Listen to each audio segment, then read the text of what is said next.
Chapter 10. The Trail's End. Soon they came upon the trail of Flatfoot in the glade by the three great trees. They had not searched for it sooner, for the old man knew that it would start from that point upon its quest for the girl. The tracks circled the glade a dozen times in widening laps, until at last, at the point where Flatfoot must have picked up the spoor of Nadara, they broke suddenly away into the underbrush. Once the way was plain, Waldo bid the old man be of good heart, for he would surely bring his daughter back to him unharmed if the thing lay in the power of man. Then he hurried off upon the new-made trail that lay as plain and readable before him as had the printed page of his former life. But never had he bent with such keen interest to the reading of his favorite author as he did to this absorbing drama written in the turned leaves, the scattered twigs, and the soft mud of a primeval forest, by the feet of a savage man and a savage maid. Toward mid-afternoon, Waldo became aware that he was much weaker from the effects of his battle with Korth than he had supposed. He had lost much blood from his wounds, and the exertion of following the trail at a swift pace had reopened some of the worst ones, so that now, as he ran, he was leaving a little trail of blood behind him. The discovery made him almost frantic, for it seemed to presage failure. His condition would handicap him in the race after the two, along whose track he pursued, so that it would be a miracle were he to reach Flatfoot before the brute overtook Nadara. And if he did overtake him in time, what then? Would he be physically able to cope with the brawny monster? He feared that he would not, but that he kept doggedly to the grueling chase augured well for the new manhood that had been so recently born within him. On and on he stumbled, until at dusk he slipped and fell exhausted to the earth. Twice he struggled to his feet in an attempt to go on, but he was forced to give in, lying where he was until morning. Slightly refreshed, he ate of the roots and fruit which abounded in the forest, taking up the chase again, but this time more slowly. He was now convinced that the way led back along the same trail which he had followed into the country, and when he reached the point at which he had first met Korth on the previous day, he cut across the little space which intervened between the caveman's tracks and the point at which he had stood, before he went down over the divide into the jungle toward the river and the ford. A moment later, he was rewarded by the sight of Nadara's dainty footprints, as well as those of Flatfoot leading away along his old trail. The act had saved him several miles of needless tracking. All that day he followed as rapidly as his weakened condition would permit, but his best efforts seemed dismally snail-like. Along the way he bowled over a couple of large rodents, which he ate raw, for he had long since learned the desirability of a meat diet for one undergoing severe physical exertion, and he conquered his natural aversion for the uncooked flesh. He even had come to relish it, though often as he dined thus upon meat, a broad grin illumined his countenance at the thought of the horror with which his mother and his Boston friends would view such a hideous performance.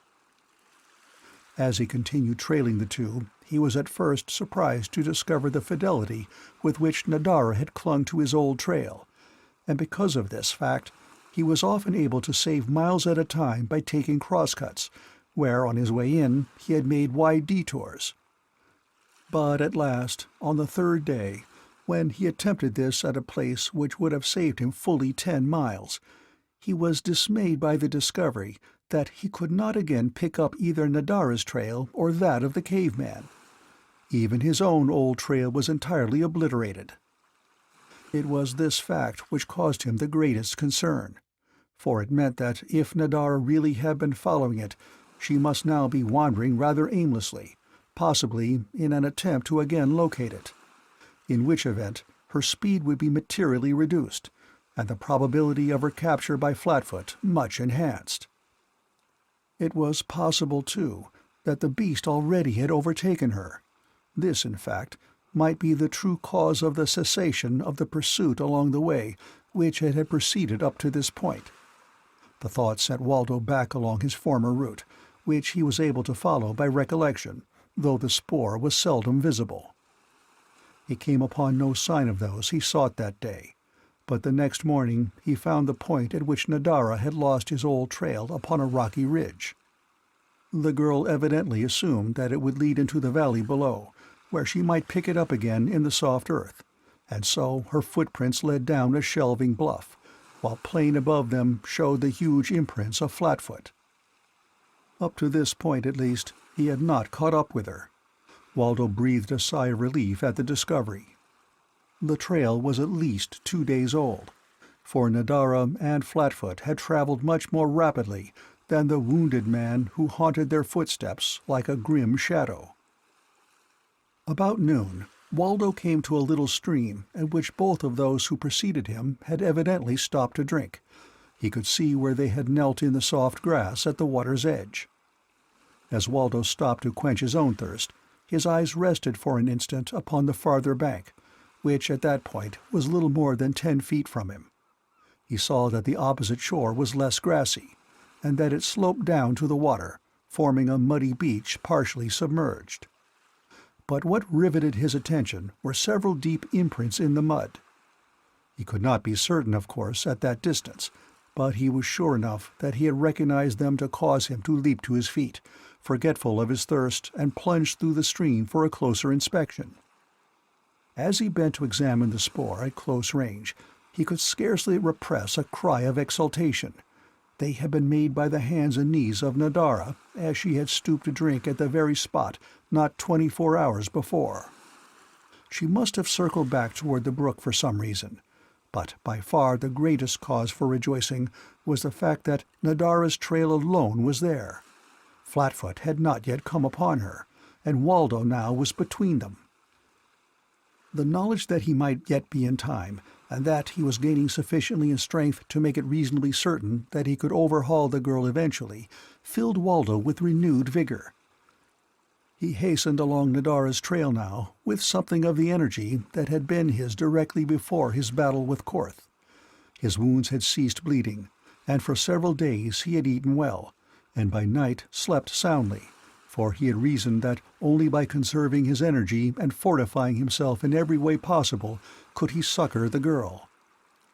That night he slept in a little thicket which had evidently harbored Nadara the night before. The following day the way lay across a rolling country, cut by numerous deep ravines and lofty divides. That the pace was telling on the girl Waldo could read in the telltale spoor that revealed her lagging footsteps. Upon each eminence the man halted to strain his eyes ahead for a sight of her. About noon he discerned far ahead a shimmering line which he knew must be the sea. Surely his long pursuit must end there. As he was about to plunge on again along Nadara's trail, something drew his eyes toward the rear, and there, upon another hilltop a mile or two behind, he saw the stocky figure of a half-naked man. It was Flatfoot. The caveman must have seen Waldo at the same instant, for with a menacing wave of his huge fist, he increased his gait to a run, an instant later disappearing into the ravine which lay at the bottom of the hill upon which he had come into view. Waldo was undecided whether to wait for the encounter where he was, or hasten on in an effort to overtake Nadara, that she might not escape him entirely. He knew that he stood a good chance of being killed in the conflict, and he also knew that, were he victorious, it might easily be at such a terrible price that he would be physically incapable of continuing his search for the girl for many days. As he meditated, his eyes wandered back and forth across the landscape before him, searching for Nadara. To his right lay, at a little distance, a level plain which stretched to the foot of low-lying cliffs at the valley's southern rim, some 3 or 4 miles distant.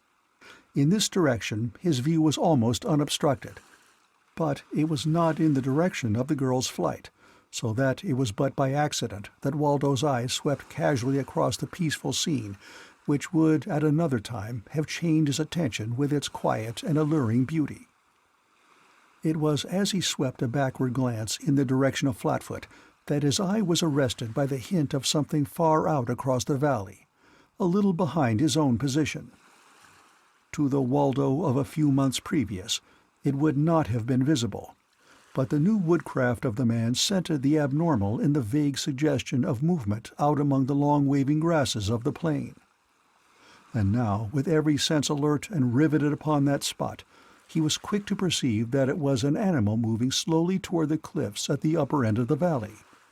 Presently, a little rise of ground, less thickly grassed, brought the creature into full view for an instant. But in that instant, Waldo saw that the thing he watched was a woman.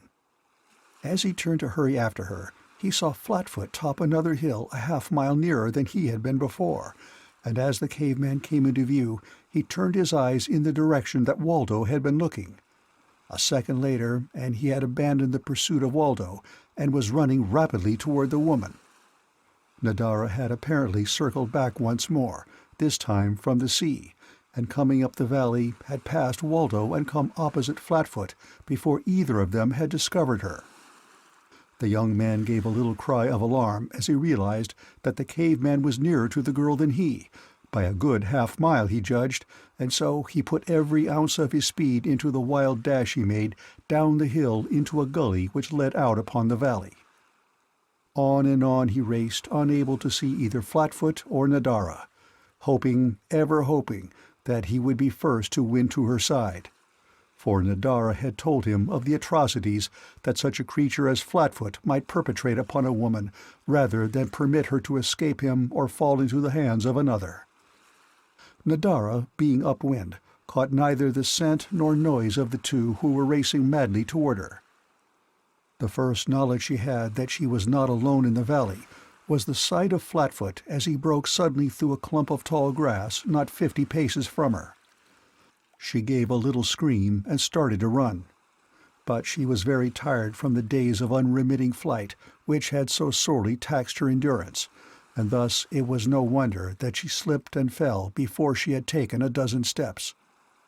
Scarcely had she gained her feet when Flatfoot was upon her, one hand grasping her by the arm.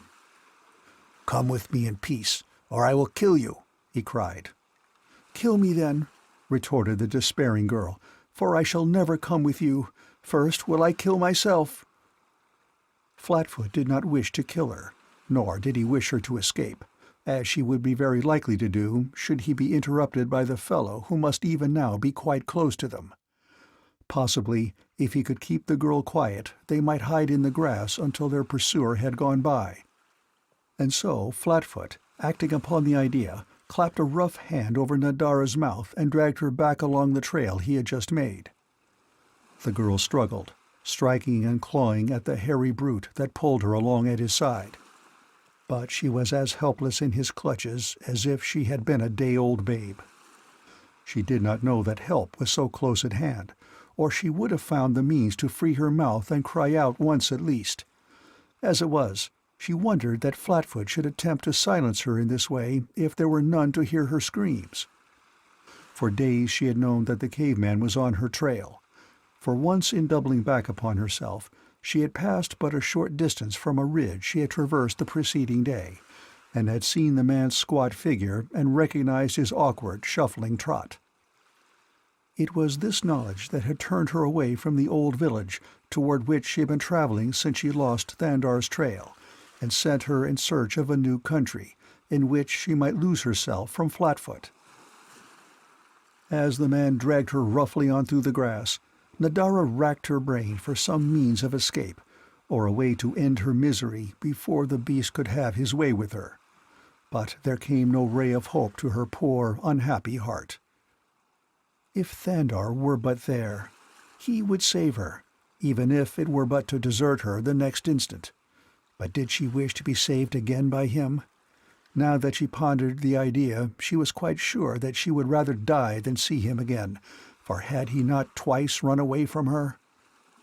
In her misery, she put this interpretation upon the remarkable disappearance of Thandar after his battle with Korth. He had waited until she was out of sight, and then he had risen and fled for fear she might return and discover him. She wondered why he should dislike her so much. She was quite sure that she had been very good to him, and had tried not to annoy him while they were together. Maybe he looked down upon her, for surely he was of a superior race. Of that she was quite positive.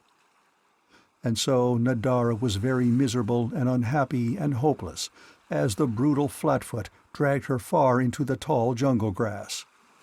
Presently she noticed that the caveman repeatedly cast glances toward the rear. What could he expect from that direction, or from any direction whatever, so far as that was concerned? Were they not days and days from their own people, in a land where there seemed no men at all? Flatfoot heard no sign of pursuit. He was growing more confident. The stranger had lost their trail. The caveman moved less rapidly, and as he went he looked now for a burrow into which he might crawl with the maiden. Then there would be no further danger whatever. Tomorrow Flatfoot would come out and find the fellow and kill him. But now he had pleasanter work in view, nor did he wish to be disturbed. And at that very moment he caught a stealthy movement in the grasses a few yards to his right. Waldo had come upon the spot at which Flatfoot had overtaken Nadara but a few minutes after the brute had dragged her away, and on the instant had sought a higher piece of ground from which he could overlook the tall grass. Nor had he been long in finding a spot that, coupled with his 6 feet 2, brought his eyes above the level of the surrounding jungle. There he watched for a little until he discerned a movement of the grass tops at a little distance from him. After that it was but a matter of trailing. When Flatfoot saw what he took to be his enemy, he threw Nadara across his shoulder and started on a run in the opposite direction, at right angles to the way he had been going. The ruse proved good, for when Waldo came to the point at which he had figured his path would cross the caveman's, he found no sign of the latter, and in searching about to locate the trail, lost many minutes of valuable time. But at last he came upon that which he sought, and with redoubled speed set out at a rapid run through the tall grasses. He had proceeded but a short distance when the trail broke suddenly into the open, close by the base of the cliffs that he had seen from the hill that had given him his fleeting glimpse of Nadara. Ahead of him he saw the two he sought, Nadara across the burly shoulders of Flatfoot, and the caveman was making for the caves that dotted the face of the cliff. Were he to reach these, he might defend one of them against a single antagonist indefinitely. End of Chapter 10.